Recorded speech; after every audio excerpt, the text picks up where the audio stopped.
Sebagai seorang pendidik, saya mulai bergabung di SMP Xaverius sejak tahun 2006 dengan mengawalinya menjadi tenaga kependidikan.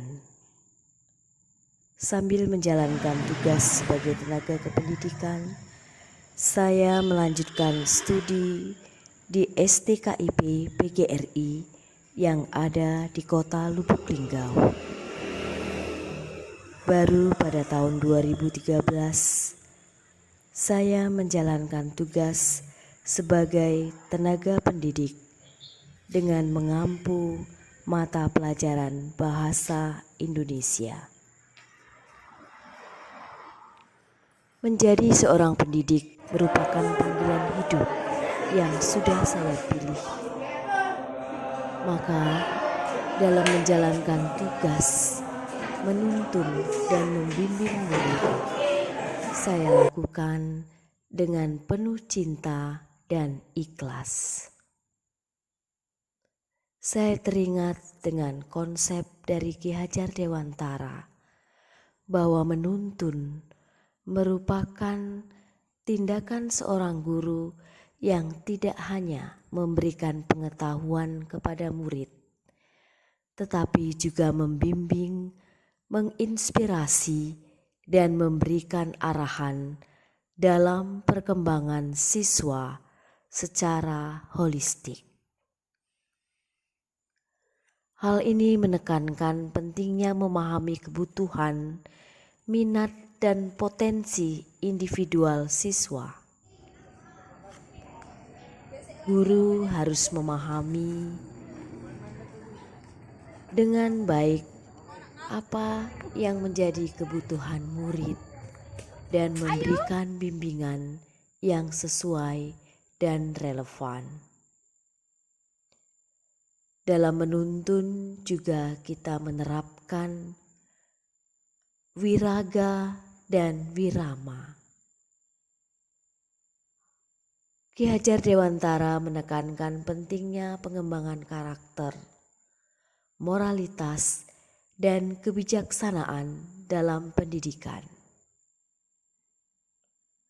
Konsep wirama mengajarkan murid untuk mencapai ketenangan batin, keseimbangan emosional, dan moral yang kuat. Ini juga mencakup nilai-nilai seperti rasa hormat, kejujuran, dan tanggung jawab.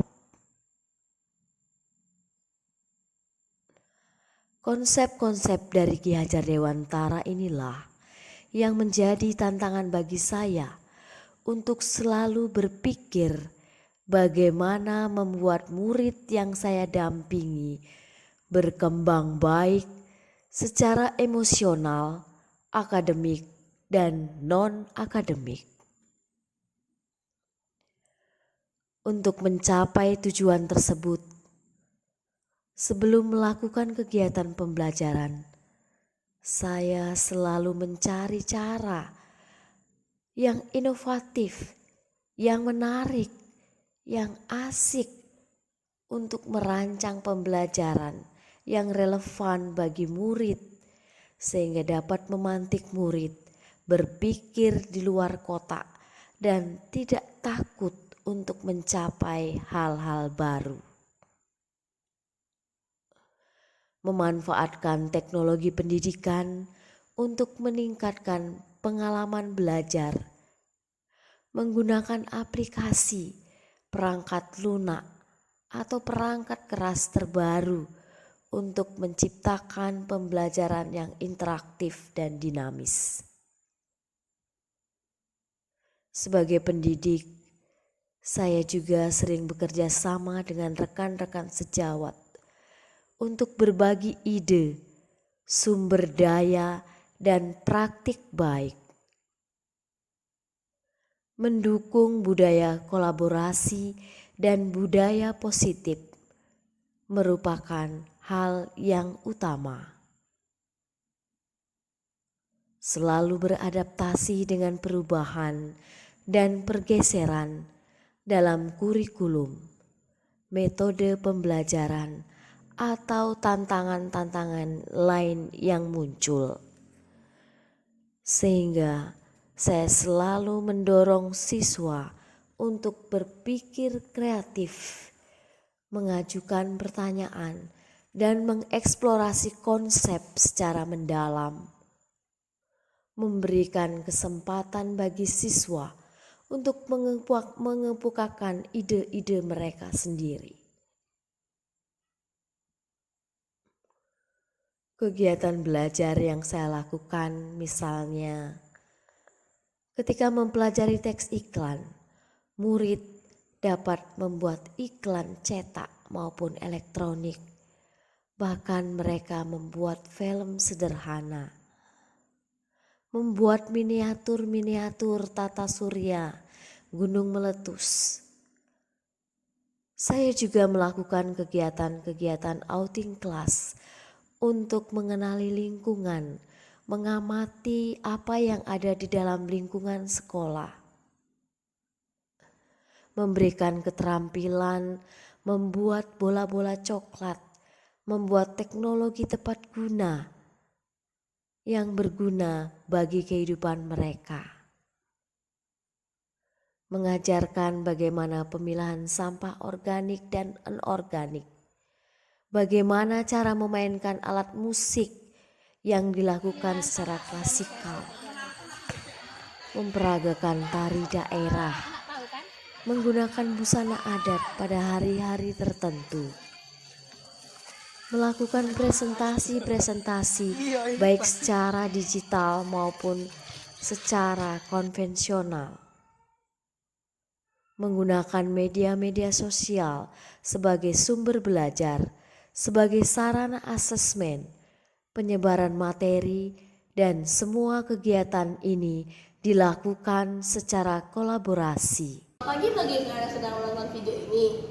Perkenalkan, nama saya Falisana Lacer, seorang siswi kelas 8 yang sedang menempuh pendidikannya di Sekolah SMP Saverius.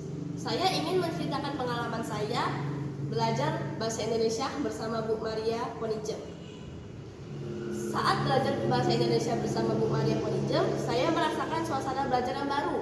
Mengapa? Karena beliau mengajar materinya bukan hanya sekadar teori, namun beliau juga bergerak aktif mengajak para murid didiknya untuk mempraktekkan materi yang sedang dipelajari. Hal-hal seperti ini membuat banyak murid lebih nyaman dan lebih mengerti materi yang diajarkan. Metode pembelajaran beliau juga bervariasi. Salah satunya beliau sering turut menyertakan teknologi dalam metode pembelajarannya. Handphone atau smartphone berulang kali menjadi sarana belajar kami, dan itu membuat pelajaran bahasa Indonesia menjadi lebih menyenangkan lagi. Namun tidak membuat kami lupa akan tujuan awal kami, yaitu untuk belajar. Kami juga sering dituntut untuk melakukan presentasi. Hal-hal seperti presentasi, bertukar pikiran dengan diskusi, ini membuat kemampuan berbicara kami lebih baik. Selama saya diajar oleh beliau, saya tidak pernah merasakan yang namanya bosan, karena metode pembelajaran beliau adalah metode yang asik, tidak membosankan, dan membuat muridnya menjadi murid yang aktif. Kami diberikan kesempatan untuk berimajinasi dan berkreativitas untuk menciptakan suatu hal yang baru. Kemarin kami belajar tentang materi iklan. Kalau kami hanya mencatat tentang materi iklan saja, mungkin kami tidak tahu bagaimana cara membuat iklan. Kami sangat beruntung mempunyai guru seperti Ibu Maria Ponijem. Saya merupakan salah satu murid didikan Ibu Maria Ponijem yang mengajar di bidang bahasa Indonesia. Selama saya belajar bersama Ibu Maria Ponijem, saya merasakan pembelajaran yang aktif, kreatif, dan inovatif.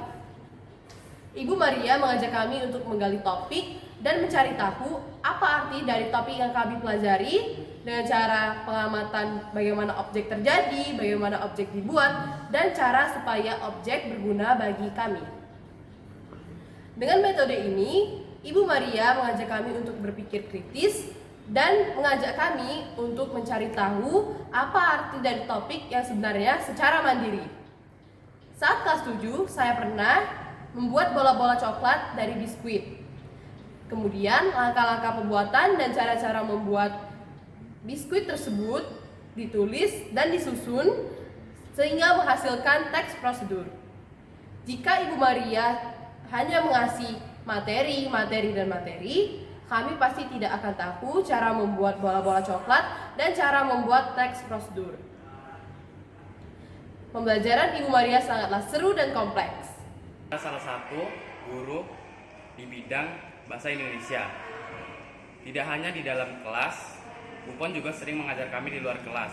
Hal itu dapat menuntut murid-murid untuk belajar kreatif, aktif, dan mandiri untuk mengatur dirinya sendiri. Tidak hanya belajar materi, Upon juga sering mengajar untuk melakukan praktek seperti presentasi di depan kelas. Hal itu dapat meningkatkan kepercayaan diri murid-murid. Sekian yang dapat saya ceritakan. Terima kasih.